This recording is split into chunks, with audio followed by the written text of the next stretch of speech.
The only reason I know it is because I've tried to do it. And it did not work. And it was a waste of time. And then when I created something really funny and it got 10 million views, all of a sudden... Well, maybe he does know what he's talking about. Twitch, in general, is a very small platform, but it's a highly tight-knit community. You know, especially relative to Facebook or relative to YouTube, especially. Who do you think the very best small Warzone player is? App relative. Any It's gotten thoughts much on bigger. The 100T stuff going on in the Twitter? Yeah, I've been paying attention a little bit to that. It's kind of crazy. I think most people don't follow Twitter or follow all of this enough. Maybe I summarize and talk about it, but I don't know if we want to even get into all that. But we could talk about some of it. Thing is like I could get into more drama and say a lot more inflammatory stuff and clickbait stuff like I do for my videos, right? But it would increase my viewership 100%. And like, but it also, I'm very happy with the you guys that tune in and where we are at.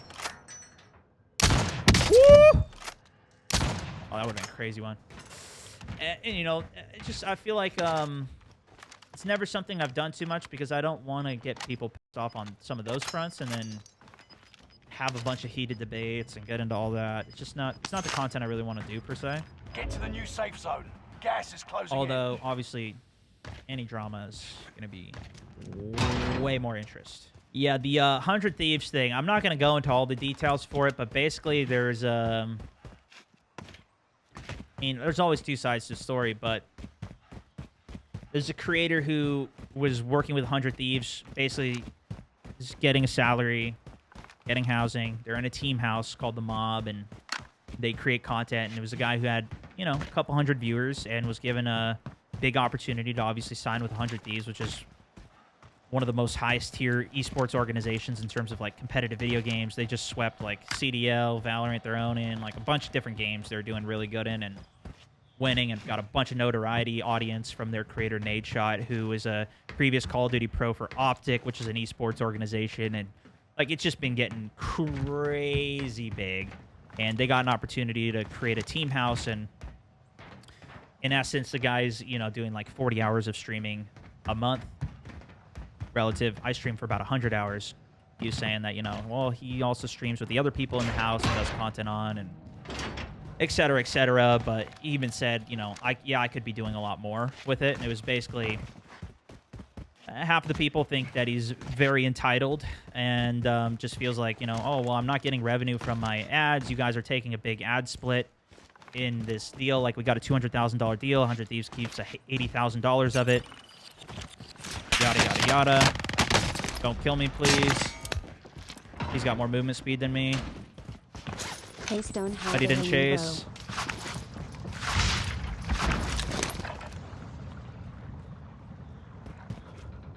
And then Nade's perspective and a lot of other people is like, oh, shoot. 2 here. That was lucky. Did he kill the other guy, though? We need eyes in the sky. All right, he got the other kill. UAV beginning flyover. Is like, you got this crazy opportunity, but he was basically complaining that it's, you know, he got a 60K salary and he lives in LA. Like, how are you supposed to survive on $60,000 a year in LA?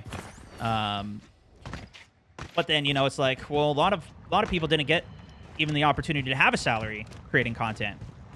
You know, I mean, myself included, right? It's like, this has been a long road for me to get to where I am at today. And I definitely had some opportunities along the way that were huge, and I definitely recognize that, but I also try to make the absolute maximum out of any of the opportunities that I got. I mean, even the Battlefield 1 stream where I got to play with Snoop Dogg and Wiz, there was 40 other creators there. I'm not sure if any of them also made a vlog about the event, but I made a vlog and I put so much time into studying to make that vlog, as well as afterwards to edit and perfect it so it would be an absolute banging ass piece of content. We need eyes. For it, but I mean, that's just one thing of the thousands of videos at this point that I've released, and it's like, you gotta make this work. And if you got And anyways, Nate was like, you know, we gave you all these opportunities, or we tried to give you a bunch of opportunities to make it, you know, give you budget to make videos and content. And there's, I don't know if he uploaded any YouTube. I don't think he uploaded any YouTube videos either. Returning for resupply. And it's just like, so there's just been this big divide. So that's some of the drama on it, I guess, is, you know, not taking advantage of this crazy opportunity and feeling entitled around it. And so that's why a lot of people are very mad at him that he's just complaining that he didn't get helped more or stuff. I you know, along those lines. I'm not following all of it, honestly. Scanning for supplies. Let's find some upgrades. I think with this, though, from all of the people that I've talked to in the space, especially people who have been doing this for a long time, is like, it is a long road. Even people who are part of esports or competitive video gaming or whatever, it's like the grind and the hustle is, Done with the search. Returning to base. you know, you can be given other opportunities and stuff too, but you got to be after it.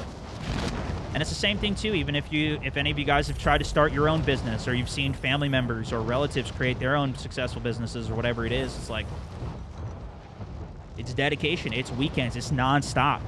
So even Nate's point, he was like, you know, it's doing a stream, after the stream, doing a video, every single day, day in, day out, building up an audience, building up what you're doing. That's one of the things that, you know, I talk about even in my Becoming a Creator podcast. So we upload every single week. It's literally interviewing creators from every walk of, from mobile, from VR. We just had a great creator who's doing VTubing. No. Young, old. Not everybody's the exact same in their journey, but there is a lot that underlying is similar. I didn't mean to keep this rage serum. But, you know, I kind of see both perspectives, because I've also, especially early on, like, I signed with Machinima, and I was getting shafted on a lot of different things. But I also saw it as, like, I'm so early in what I'm even doing. I mean, maybe I should have even stuck up for myself more, but it was also very early in the space, and more people did eventually, and yada, yada, yada. But I just kept seeing is like how even like the revenue that I got early on in my page was just, it was so negligible anyways that I wasn't like, I was just more concerned, even with similar how I approach Facebook, is like I just need to make more content, get better at what I do, and increase my overall viewership before I worry about all this stuff. And so I just try to get my stuff featured on more places, get it out there, get more people to see it. So I felt like, especially like, if I could just get somebody to watch my Andwear Live series, or my YOLO series, or my World's Best Clip of the Week series, whatever, they'll get what I'm doing, and they'll love it, and they'll want to see more. Only 100 I still feel like that. I feel like that more than ever. Whether it's my playthrough of like, oh shoot. Gas is inbound. My game playthroughs that I'm doing. These live streams, obviously. The gameplay breakdowns, the spectating, the YOLOs, whatever. I've built up enough over this carry over KDR? time to pick it up. A 1 KDR. I have barely run into any hackers. On the way. Now, maybe they're using Cronus, maybe they're using some things here and there, but it is way better than what I used to do. A hack to crack twice a week. Now it's just good players. There's a lot of really good players, and that's just part of the effect. I think partially is that way less people play the game, so there's a lot less incentive to hack. And because the game's so old, a lot of players, even the average player, is way better than what they were. And now there's, you know, way better players. That's just the evolution. But I mean, I've played so many games like Gas this. is right on your tail. So many games. This is the exact same pattern that happens in every single game. That's one of the reasons when you go play a new game, like when we were playing Crossfire yesterday, it was the first time I played it in, you know, however long. It was part of the sponsored stream we did, and I was popping off #1 on the leaderboard a couple of times there. So most of the people playing it are not that great.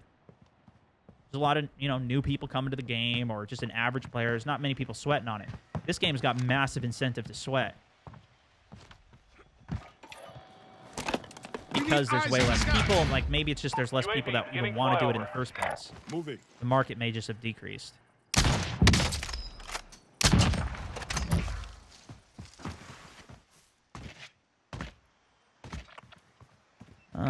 Still one more out here. This guy is in... Moving. What the hell is this position? was This guy's mistaken. hiding in a bush. I Over guarantee it, dude. UAV is out of fuel. Returning for resupply. This is probably a good guy to leave alive for the end game, but I just want to prove a point.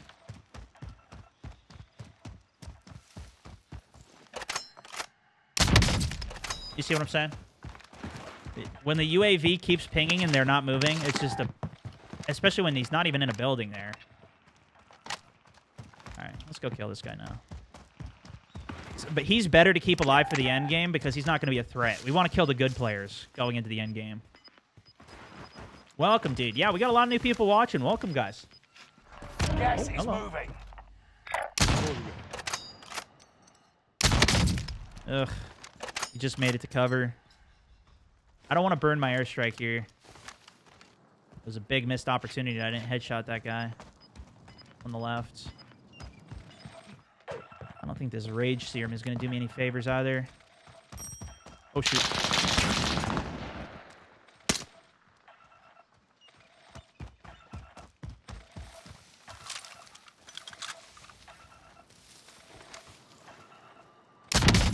One v one. We got lucky he didn't take a shot on me and force a flinch. Good shot. He's in the tower. No?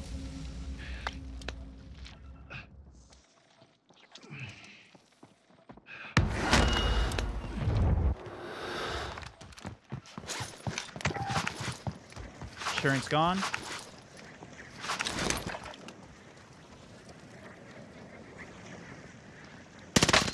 We got the lead.